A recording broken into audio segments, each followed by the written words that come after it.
লাখ টাকার বাগান খাইল ২ টাকার ছাগলে। এই প্রবাদের মতোই এনবিআরের সাবেক কর্মকর্তা মতিউর রহমানের দুর্নীতিতে গড়া সাম্রাজ্য হারাতে হয়েছে ছাগলের কারণে। তবে ২ টাকার না, তার ছাগল ১৫ লাখ টাকার।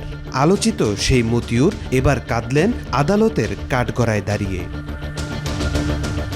কোরবানির জন্য ১৫ লাখ টাকা দিয়ে একটি ছাগল কিনতে গিয়ে আলোচনায় আসেন মুশফিকুর রহমান ইফাত নামের এক যুবক।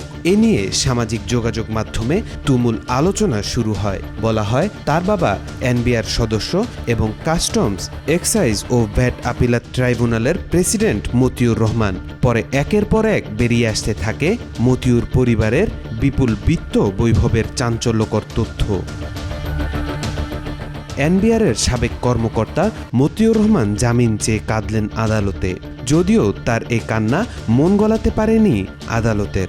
ঢাকা মহানগর দায়রা জজ জাকির হোসেন গালিব শুনানি শেষে তার জামিন নামঞ্জুর করেছেন। মঙ্গলবার আয় বহির্ভূত সম্পদের এ মামলায় আসামি মতিউর রহমানকে আদালতে হাজির করা হয়। আইনজীবী মোহাম্মদ ওয়াহিদুজ্জামান আসামির পক্ষে জামিনের আবেদন করেন। আইনজীবীর বক্তব্যের পর আসামি নিজে কিছু বলার অনুমতি চান। আদালত অনুমতি দিলে তিনি বলেন, আমি কারাগার থেকে দুদককে একটি চিঠি দিয়েছিলাম।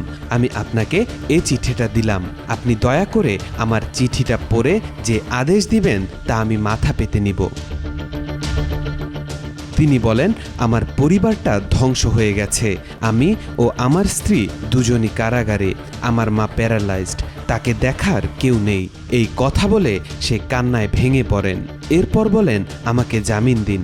আমাকে জামিন দিলে আমার কাছে যে নথিপত্র আছে আমি তা আদালতে উপস্থাপন করে নিজেকে নির্দোষ প্রমাণ করতে পারবো। তখন আদালত তাকে বলেন, আপনি দোষী বা নির্দোষ তা এখনই বলা যাবে না। মামলাটির এখনও তদন্ত চলছে, তাই আপনাকে আরও ধৈর্য ধারণ করতে হবে। এরপর আদালত জামিনের আবেদন নামঞ্জুর করেন।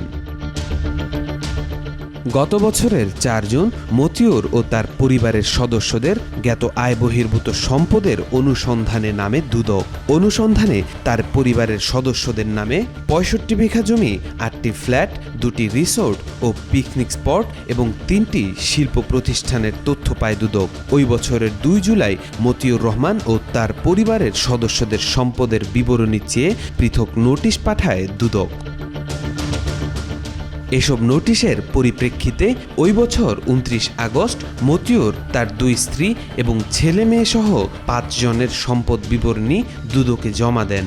চলতি বছর ৬ জানুয়ারি মামলা করে দুদক, আর ১৪ জানুয়ারি তিনি গ্রেফতার হয়ে ১৫ জানুয়ারি কারাগারে যান। তাওফিকুল ইসলাম, আজকাল।